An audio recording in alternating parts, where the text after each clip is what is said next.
नमस्कार मित्रांनो, सर्वांचं स्वागत आहे आपल्या युट्यूब चॅनलवरती। तर आज आपण अशा एका निर्णयाबद्दल बोलणार आहोत ज्याने महाराष्ट्र इतिहासात एक नवा अध्याय लिहिला गेला आहे।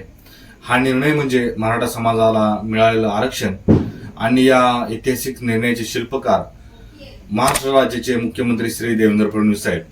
तर शिल्पकार म्हणण्याचं कारण म्हणजेच बघा, शरद पवार यांनी भरपूर वर्ष सत्ता भोगली तरीही मराठा समाजाला आजही आपलं हक्काचं आरक्षण मिळालेलं नाही। हे फक्त कायदेशीर अडथळ्यामुळे झालं का, की राजकीय फायद्यासाठी मुद्दा जाणीवपूर्वक अध्यांतरी ठेवण्यात आला होता का, हा एक मोठा प्रश्न आहे। आणि आता तुमचं सुद्धा मत कळू शकता की शरद पवारांनी नेमकं आतापर्यंत का आरक्षण दिलं नाही किंवा जबाबदारी काय घेतली नाही। तर बघा, तुमच्या प्रतिक्रिया आपल्या कमेंट बॉक्समध्ये कळवू शकता। आज जर मराठा आरक्षणासाठी मनोज जरांगे पाटील यांच्यासारखे नेते लढा देत असतील तर त्यांचं एक मोठं कारण म्हणजे मागील 4-5 दशकांचा राजकीय अपयश। मराठा समाजाला आरक्षण मिळावं यासाठी गेल्या अनेक वर्षापासून संघर्ष सुरू होता। मोर्चे, आंदोलने आणि उपोषण सर्व काही झालं, पण खऱ्या अर्थाने या संघर्षाला यश मिळालं ते देवेंद्र फडणवीस यांच्या नेतृत्वाखाली आणि त्यांच्या सरकारामध्ये। त्यांनी केवळ घोषणा केल्या नाही तर त्या पूर्णत्वास नेऊन दाखवल्या। बघा, आपण मागे सुद्धा जाऊया। एसीबीसी आरक्षण 2018 फडणवीस साहेब जेव्हा मुख्यमंत्री होते तेव्हा त्यांनी सामाजिक आणि शैक्षणिक दृष्ट्या मागास वर्ग म्हणजेच एसीबीसी म्हणू शकतो त्याला, अंतर्गत मराठा समाजाला 16% आरक्षण दिलं। हा निर्णय खूप महत्वाचा होता, कारण यापूर्वी आरक्षणाचे प्रयत्न झाले होते पण ते कायद्याच्या कसोटीवर टिकले नाहीत। फडणवीस सरकारने मात्र सर्व कायदेशीर बाबी अभ्यास करून हा कायदा बनवला आणि फडणवीस साहेब यांनी ह्या कायद्यासाठी एक विशेष आयोग नेमला, ज्यांनी मराठा समाज सामाजिक आणि शैक्षणिक दृष्ट्या मागास असल्याचा अहवाल दिला। या अहवालाच्या आधारावरच सरकारने हा कायदा केला। हा निर्णय घेताना त्यांनी कोणत्याही दबावाला बळी न पडता कायद्याचं राज्य कसं असावं याचं एक उत्तम उदाहरण त्यावेळेस त्यांनी दिलेलं होतं।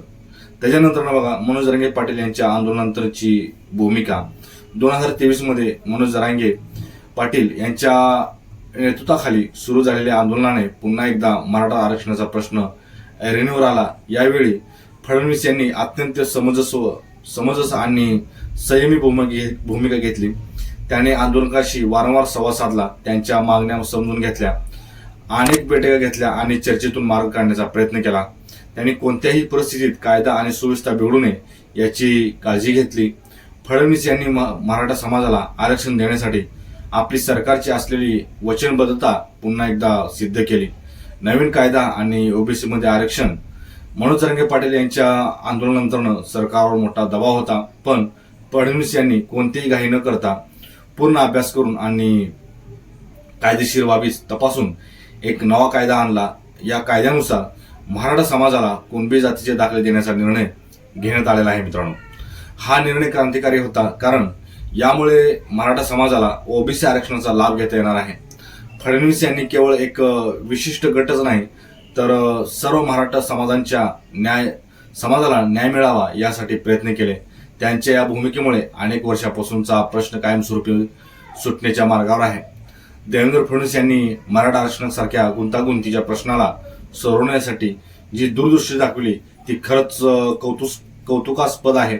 त्याने एकीकडे समाजाच्या भावनांचा आदर केला तर दुसरीकडे कायद्याच्या चौकटीत राहूनच काम केलं। त्यांनी आंदोलनाला योग्य दिशा दिली, समाजाला विश्वासात घेतलं।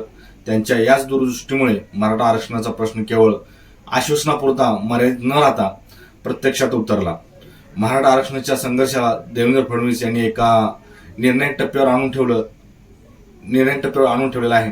त्यांच्या या कामामुळे मराठा समाजात एक नवा विश्वास निर्माण झाला आहे।